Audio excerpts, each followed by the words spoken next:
Hi there, and welcome back to the Mindset Check podcast. I'm your host, Misha McKittrick. This is a podcast where we believe that as you take time for a mindset check, you have more power than you think you do. And where we also believe that stress is something that you can learn to handle in your life so that stress is not controlling your life. Today's episode is sponsored by Banner & Company. Banner & Company is creating all things home, life, and family centered. It's like a daily favorite things party.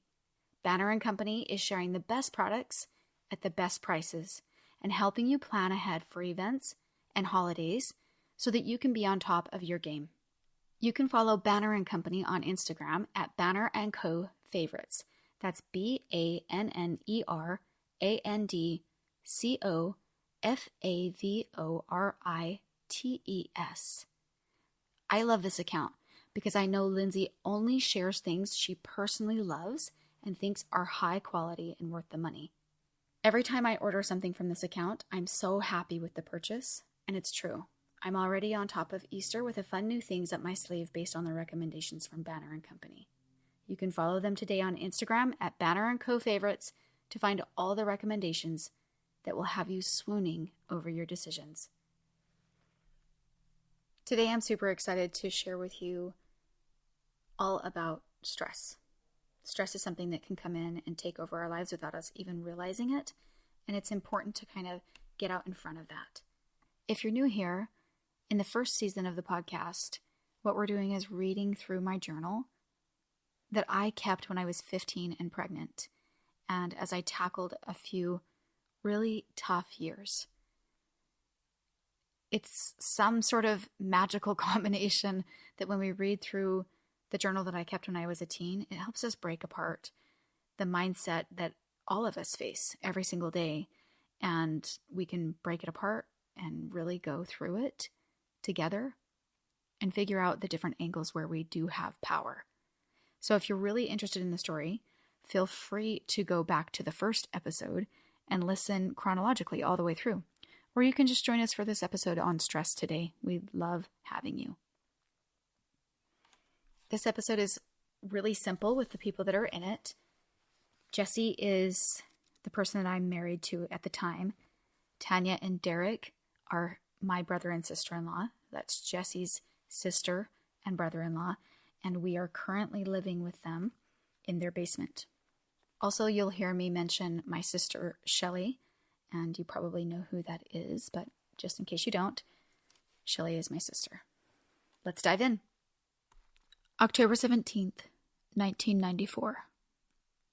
Well, October 3rd, Jesse moved to his dad's and left me, his wife, and his daughter at his sister's. Although I did tell him that I didn't want him to come home just to sleep with me. It wasn't that hard for him to make his decision. So he moved out, and he has seen Taylor and I about 2 times. The first week, he wanted to go to Cedar, Las Vegas, whatever. The weekend after we separated, Shelly came and took me to Cedar, which I thought was nice of her, and she's planning to do it this weekend also. I think I'm going to move there. Anyway, Jesse, last Saturday, got a new car. Mazda 929. That's a very nice car. My dream car next to a Cadillac STS. And, okay, this part is kind of confusing, so I'm just going to read it as I wrote it. And when will I ever get it? Never what do I get? A piece of bleep car, his mom's or my dad's or the Colt, fair is fair.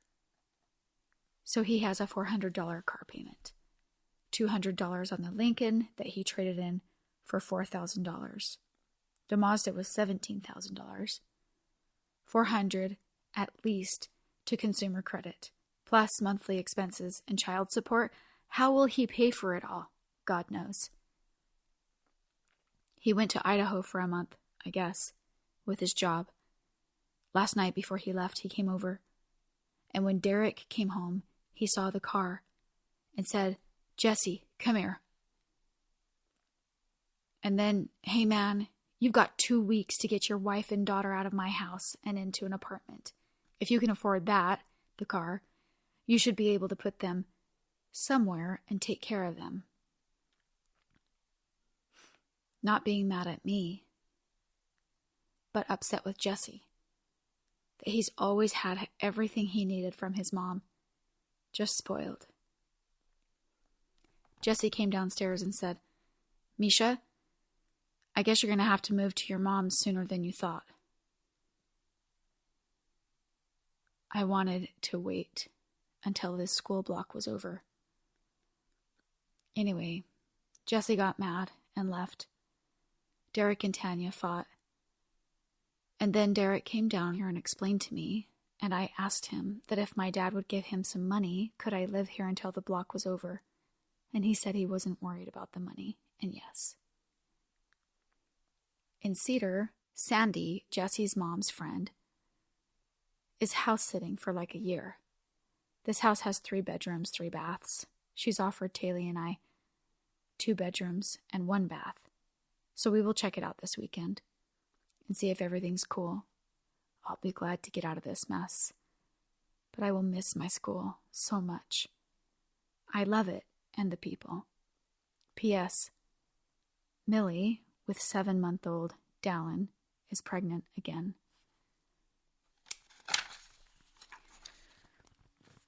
Ooh. This one is just chock full, and it's always interesting when we write something down and don't add as much detail as what was really there. So let's dive into this. Oh my gosh. Oh, there's so much. So this specific event, when Jesse bought a new car and Derek came home, I mean, Derek was so infuriated because he was watching Jesse really not live up to his responsibilities. And I can remember being in the basement when Derek called for Jesse. I don't remember if I was there when he originally called for him or what. If I went downstairs when things were getting heated, I don't remember, but I can remember being in the basement and hearing the entire conversation because Derek was yelling at Jesse, just yelling at him. "You have 2 weeks to get your wife and your daughter out of here." And I mean, he was laying into him. And guess what? Jesse needed it so bad. So bad. And I don't really remember the fight between Derek and Tanya. I don't remember if I could hear what was being said because I don't remember that. I do remember Derek coming downstairs after Jesse had left. And he was just so overly kind. Just letting me know, "Misha, none of that was said to make you feel uncomfortable or unwelcome." But he needed to hear that. He needed to hear that. And yes, he was just so gracious. They were so gracious. I can remember being really, kind of wrapped up that I had worked for this credit at school. And if I left now, then I wouldn't get the rest of that credit. And when you're behind anyway in school, behind in graduating, and in your mind, like in my mind, that was important to me. It was important to still take care of my schooling, and I'm really glad that was. And I remember just being like, dang it, I gotta finish this, And I really did love my school. That was probably like one of the very best things about that situation is that I had a place where I really fit in. And of course, we talked about Jane last week. She was phenomenal, So I had really great role models in my life. It was just like at the end when I say, this is just such a mess, and I'm going to be so glad to get out of this mess. I can feel that even now. I can feel that that was such a mess. But I wasn't ready just to walk away from it. Like, I was going to see it out, and I was going to finish that part of my schooling if I could, so that I could get that credit. And I really love looking back on that. I really love looking back on that and really breaking down the idea that at least that was really important to me, to try to get ahead. So there was a lot of stressful days inside of this few-week window. And of course, Jesse left. He just bailed and left town. And it was a couple of days after the event of the big fight and all of this, trying to iron it out, that Derek knew that I had taken up anger, as a resident in my veins towards Jesse. He knew that, that was just the main emotion in me towards him. And I think a part of him knew that I needed to let it out. I needed to get it out. And one day, he brought me a hammer and told me to put it through the wall. Literally. He had said that he was planning on kind of opening up this space between the kitchen and the dining room, and he was going to knock out part of the wall. And he wanted me just to start going at it. And so I was like, are you serious?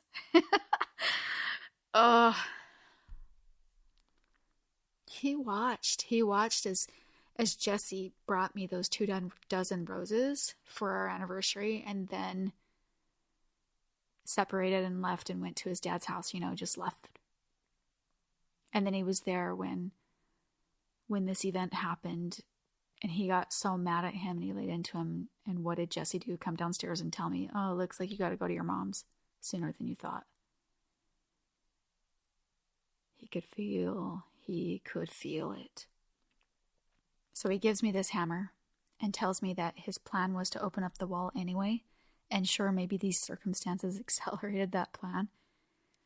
But he gave me that hammer and told me to put it through the wall. And I remember just grabbing that hammer and letting my anger fly. And I hit the wall over and over until my anger turned to crying and my crying turned to dry tears. It was incredible. And I didn't even understand then how grateful I would be looking back on it and seeing that that was an opportunity for me to process my emotions. And that's what I want to talk about today. I want to talk about how sometimes our emotions are so big, they're huge, and sometimes we can even just become addicted to even just small stressors in our life. Anxiety or fear, whatever it is. And our body becomes addicted to these emotions. Science is proving that. We become addicted because we actually feel something. And sometimes we don't understand or know that it's our responsibility to teach our body to choose our feelings. And that we get to choose them. And we're going to talk about choosing our feelings in a different episode, because first you have to learn how to clear the space. You have to open up, let go of all of the bad energy so that you can then choose those feelings. So we're going to start with this, and we're going to start with how do you do that? Because so many people have become addicted to the stress that they have now conditioned their life to bring stressful situations into their life so that they continue to feel this stress. People get hooked on this rush of chemicals, and they become even addicted to just their thoughts, so they can start to accelerate these chemicals in their body just by starting to think stressful thoughts. And it becomes a habit or a default. Where you place your attention is where you place your energy. That's what you bring into your life. And when you start to play by the rules of stress, then it's repeating that stress over and over. And it doesn't matter what type of stress it is. There's 3 main types of stress: physical, chemical, emotional. Physical includes like traumas, accidents, and injuries. Chemical stress is viruses, bacteria, toxins, allergies, hangovers. Emotional stress comes from family tragedies or mortgages, education, finances. And what happens is our body prepares enormous amounts of energy to protect us from that stress, to protect us from danger. And then we can become addicted to that energy. So we have to learn how to flush it and how to let go of it in our body. And there's a lot of different ways. There are so many incredible ways to let go of stress. Today, I want to talk to you about one that is so incredibly simple and that we learn from animals. And you guys remember and know that I am such a lover of the lessons we can learn from nature. Scientists have learned that when animals are stressed, they shake. They literally let go of their stress by shaking. Peter Levine is a scientist, and he did an experiment with a polar bear so that he could demonstrate the process of the nervous system with stress. It's something that you can look up if you're interested in it, but I will just kind of break it down for you. So what they did is that they measured that when the polar bear was in stress, that the polar bear would stop and lay on the ground and sort of shake, almost like a seizure. And it would shake and shake and shake.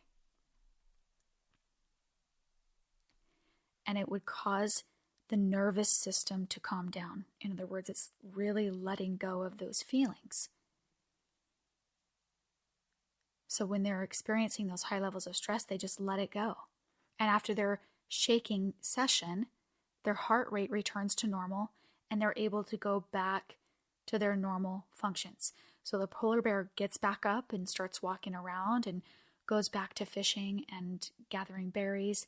And they're measuring the heart rate of the polar bear and everything has returned to normal. Completely normal in the nervous system. And so that shows us a simple example of what we can do when we need to let go of our stress.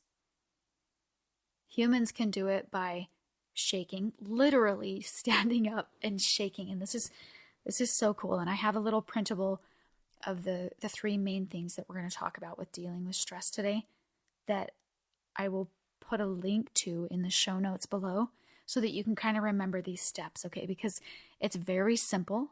It's something that you could just put up in your closet until it becomes natural for you to know that you got to release the emotions that get trapped inside your nervous system. You have to release those. So you can shake, you can laugh, you can cry, you can dance. Anything that allows you to release your emotions in a physical way. So you shake and you wake up, you stand up and you just shake your body as much as you can. And then after you shake, you're surprised at how amazing you feel, how much you've been able to let go and release. So that's the first step in shaking off stress, okay? The next step is flipping your perspective. And the thing about flipping your perspective is if you think about what's stressing you out without releasing the emotions, it can agitate you more. It can actually be something that's not good for you. So you have to remember that flipping your perspective is step number 2 for a reason. Because once you're able to really let it go, like literally you're super stressed about something, you shake it out, and then you can sit down and think about it. So flipping your perspective starts by just sitting down and writing down the truth about your stress. Whatever it is that you're feeling stressed about, you just write that down. You write the truth. Because so often the story we believe becomes our reality. Neville Goddard said that most of us are totally unaware that our inner conversations are the causes of the circumstances of our lives. So, like we're having a conversation about so much that's on our plate or the overwhelm, or in this circumstance, my husband is left me at his sister's house, and I continue to think about that over and over and over, right? That would be an example of maybe what my circumstance of my life is that I'm believing. So let's talk about how does it look when we flip that perspective. All you have to do is flip the thought into something that helps you feel capable enough to handle the stress. So instead of thinking, victim mentality, my husband left me here, I'm, a single mom that can barely make it, or, what a jerk, or whatever it is, I can then go, oh my gosh, my brother-in-law Derek's awesome. And he's allowing me to process my emotions. I don't think I could have put that into words back then. But that's an idea of like flipping the perspective. Back then, I definitely would have been able to see, holy moly, like I get to stay here and finish my school. And then as soon as I finish my school, I'm out of here. I'm done with this mess, right? So let's take a look at some of the examples that you might have in your life that we can flip, because I highly doubt that you are 16 with a child trying to figure this out, And if you are, girl, I'm here with you. I got this with you all the way. But some of the normal or very broad stressors in our life might look like this. I don't have enough money. And flipping that truth or flipping that perspective looks like I have everything that I need. Or money is something that flows easily to me. And there's a bit of trickery in that second one. Okay, there's a little bit of trickery from I don't have enough money to money is something that flows easily to me. And we've talked about how in previous episodes, sometimes to bring a new reality into our life, we have to trick our brain to believe something different until it is a reality in our life. That is actually tricking our thoughts, actually helping ourselves and our subconscious brain believe something different is really, really important. And that's kind of next level in our perspective. If all you can do is flip your perspective from saying, I don't have enough money to, wow, look at everything that I have. My needs are provided for me. Just to pause on that for a second, our family just went to Costa Rica, and I was talking to one of the guides, and I was asking how things were during COVID and how, because their economy is largely supported by tourism. And he shared with me a perspective about how little you need to survive in Costa Rica, because the land provides for so much of your needs. And so sometimes we forget to look at all that we have, and we become focused on what's flowing in. And I just thought that I would insert that in there for whoever might need to hear that. That maybe you just have to change your perspective. How about this one? I have too much to do, right? Like I'm overwhelmed, I have too much to do. And if you have the capacity to sit down and think about that, and you flip it and you say, I am grateful that I'm capable of doing as much as I can. That brings in different feelings. So you're no longer feeling stress and overwhelm. You're now feeling gratitude, which is an emotion that trumps other negative emotions. And you're able to allow your body to feel something different. And especially in the face of stress, when you allow your body to feel something different, you're inviting new possibility. If you can let go of the stress, guess what? You probably can get a lot more done. So being grateful that you are capable of doing as much as you can is not even trickery. It's just flipping your perspective to be able to see all that you can do. And then therefore it unleashes you, and it unleashes your potential to do more. How about, this might be a very normal one for people. My spouse makes me furious. if that's something that brings you stress often, take a look at that. And how can you flip it? How can you flip, my spouse makes me furious? One way to flip that is to say, I'm giving my spouse the benefit of the doubt and opening my eyes to see all the good that he or she does. Because when we treat people the way that we believe them to be, even as their possibility, they become that. And it's often our destructive thoughts that bring the people around us down. So if you take a moment, I hope that gives you just a little bit of a lens to be able to see that if you can take a moment and shake off the stress for a minute, let things go,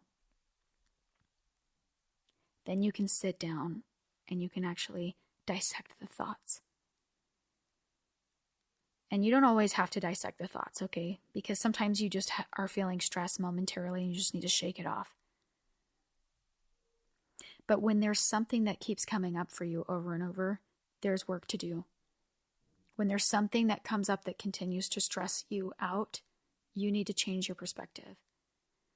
If it's like your job is such a stressor, you either need to flip the way that you see it, like that you're very capable of doing the job, whatever it is.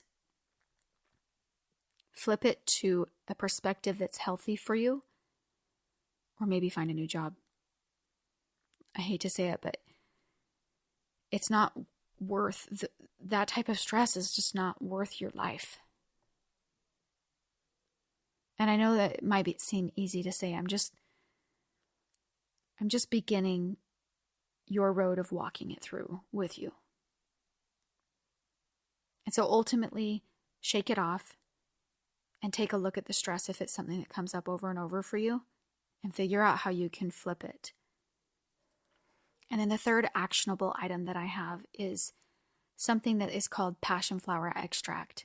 And this is something that helps with momentary stress. This isn't something that helps with long-term stress. So my current husband and I have gone down a road of anxiety and learning a lot about anxiety because of there were a lot of things that happened in our life, and these will be future episodes that we'll dive more into, because we both believe that there's a lot of lessons inside of the things that we learned that we need to share with others. But there were a lot of events that caused a lot of stress, and we did not have the correct tools or the correct support to handle it. And after going through a lot of stuff, we learned a lot of stuff. And so one of those things was long-term, we learned some herbs that if this is interesting to you and you need help with this, DM me, send me a private message or an email, I'll help you. But for momentary stress, you can take something called passion flower extract. It is so awesome. It's natural. It's a supplement that you can take to help you feel relief from momentary stress in a matter of minutes. The flavonoids in passion flower are responsible for its relaxing and anti-anxiety effects. You literally just take, it's like a dropper, and you put a dropper full of it in water, and in just a little bit of water, or you can put it in your tea or your juice or whatever you're drinking. It doesn't taste bad, but I usually just take it in a tiny little shot of water, and then I just drink it. And in moments, it's like just a natural cure to just help you calm right down. And I'm so happy that I know about it. That's why I'm sharing with you. So I will include a link to that in the show notes as well. Taking passion flower extract is something that can help you just kind of regroup. It's especially so good for just something that can help you if the whole shake it off strategy is not helping you all the way. It can just help you. So ultimately, I hope that you're starting to see how much power you have inside of dealing with your stress. It takes time to sit and process it and to understand that you are forming habits and ways of default in your brain when we default to stress. And it takes a lot of work to come out of those habitual patterns in your life. William James said that the greatest weapon we have against stress is our ability to choose one thought over another. And I love the work that Dr. Joe Dispenza has done, who has taught me so much about how to handle stress by processing and by thoughts. Because when we become addicted to these feelings of stress, and you're starting to have this chemical reaction inside of your body, or maybe people around you are, you have to understand that there's something that you can do about it. You are not subject to that feeling. You are not here to live life because life is happening to you. You get to decide how you feel. Stressful things happen. What are you going to do? Are you going to reach for whatever it is that numbs you? The food, the substance, the Netflix series, the ice cream, whatever it is. Because guess what? In the morning when you wake up, you haven't actually done anything to help yourself progress. Sure, you numbed it momentarily, and I'm not saying that that's wrong momentarily. But as a pattern, as a habit, that is not where you want to be. Where you want to be is in a space where you recognize and the alarm bells go off and you go, I'm feeling a lot of stress, and I'm recognizing the feeling and I'm naming it A. And I'm going to do something about it. I'm going to physically learn how to let go. And then I'm going to learn how to handle my thoughts around it so that I can attract and bring something different into my life. I like to think of it like the difference between a thermometer and a thermostat. The difference is that a thermometer reads the environment, and a thermostat has influence over the environment. And so the first step with stress is just recognizing that you have a desire to have an influence over your environment. You're not here to simply read the environment and say, A happened, and so B will happen, right? So like A being a circumstance happened, and then B, my response to that is to feel stress. That is you operating the same way a thermometer operates. And you can sign up to be that. And you can sign up to feel stress, and you can sign up to feel, to train yourself without even knowing that you're being trained. Kind of like the Karate Kid, right? Wax on, wax off. He was being trained without realizing he was being trained. And when we sign up to feel something because an event happened in our life, we're training ourselves not just to feel stress over the big things. We're also training ourselves in those circumstances to feel stress over all the small things too. Because that's the way it works when we train our brain. We decide what defaults we get to train our brain into. And if you train your brain into feeling stress, then it will be so natural for you to sign up to feel stress. It will be so natural for you to read the environment and go, I live in a very stressful world. We all do. And so that therefore means that I'm going to feel stress. Or you can be a thermostat. You can set the tone of your environment. You can set the feeling. You can have control over it. And the first step in doing that is learning how to process the stress. So like I said, we're going to dive into in another episode, and we've talked about it a little bit in the past, about how to choose our feelings and how to train our brains into default ways. Because if we can train our brain into default ways of feeling, we're becoming that thermostat. We're saying, we want to feel this majority of the time, and when a stressful thing comes up, we can feel the stress, but we don't get stuck there. We don't become trained there. We feel the stress, and we have the alarm bells go off, and we go, this is something that I don't want to feel all the time. I'm going to learn how to let it go, process it, flip the truth, create a different belief, and bring something new into my life. One last thing that I want you to think about with stress is that you cannot operate at your full potential when you're operating in stress. It's impossible to care for others, to love others, and that's because what your body falls into when you're falling into stress is survival techniques.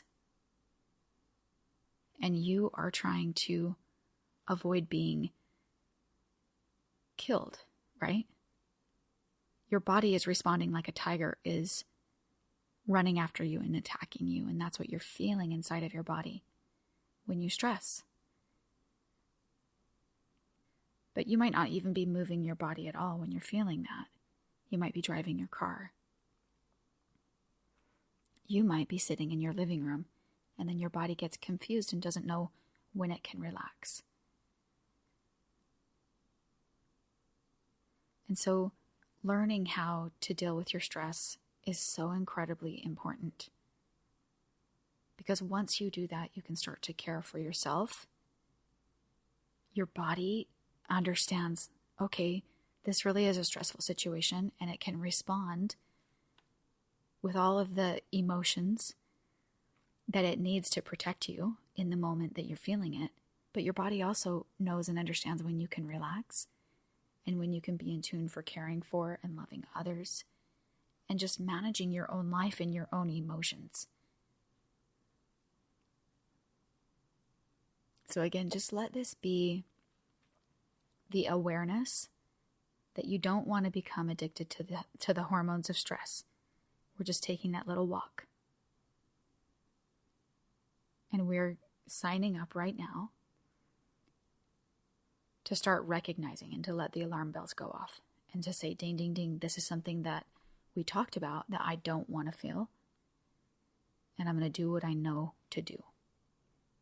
So don't forget that you can click below in the show notes to print this piece of paper. It's a very organized and a very simple piece of paper. And it shows you the top 3 ways of dealing with stress, all the ones that we've talked about. Shaking it off, letting go of the emotions that get trapped in the nervous system. And then number 2, being able to flip your perspective. And number 3, taking passion flower extract to be able to assist your body in telling it how it should feel, how we want to feel. We're going to lower the levels of stress inside of our body so that we're training ourselves and we're realizing we're training ourselves, right? We get to be in control. And remember that it's going to take time. You're going to have a lot of times where the alarm bells are going to go off and you're going to go, crud, got to handle this stress again. And then the alarm bells are going to go off and you're going to go, crud, I got to handle this stress again. Because it takes a while for you to train your brain. But once you start training it, then what becomes a default is the way and the things that you're putting in the place that you do want to feel. So the way that in number 2, the step number 2, we talk about how you're flipping that perspective and bringing in a different belief. You're training yourself to feel. You're training yourself to bring something different into your life. So just be patient with yourself as you recognize that it takes time to go through the retraining period. But know that it's possible. You can either sign up to feel stress, to become addicted to it, to cause your brain not to work right, because when it defaults to stress, it continually does that over and over, and it feels like every single thing in life is a threat. And then you have all these chemical responses. You can sign up for that, and you can live life like that. Or you can sign up to handle it, to process it, to know that the alarm bells are going off and that you are reading your environment and that you would rather be a thermostat versus the thermometer. That you would rather be in charge of what you're feeling. So go print this little piece of paper and post it somewhere that you see it often so that you remember to process those feelings as they come up. And we'll keep talking about more of the emotions that you can consciously put into your life. And then you get to see that as you consciously live life on purpose, that you have more power than you think you do. Okay, now I just want to tell you about something that's going on outside of the podcast, but still in the podcasting realm. I've been having the privilege of being a guest on a lot of other podcasts. So that's really fun, and we're having awesome conversations. If you're interested in listening to any of those, I'm linking them in my Instagram on my link tree. So in the Instagram bio, you can just click on it and you'll see a list of all these different links that I have that are helpful for you to find things that I'm talking about in the current moment. And some of those will be the podcasts that I'm guesting on. We're having a lot of great conversations. So if you're interested in that, you can go listen to those and again, find them through my Instagram, and the link is in my bio. Also, if you have any comments that you would like to share, you can send your thoughts in an email to hello@myfriendmisha.com, or you can DM me on Instagram @myfriendmisha. I'd love to hear from you. And hey, thank you so much for letting me walk through a small part of your journey with you today. Remember that the cells in your body react to everything that your mind says. And you are the one that gets to be in charge of what your mind says. Until next time, my friend.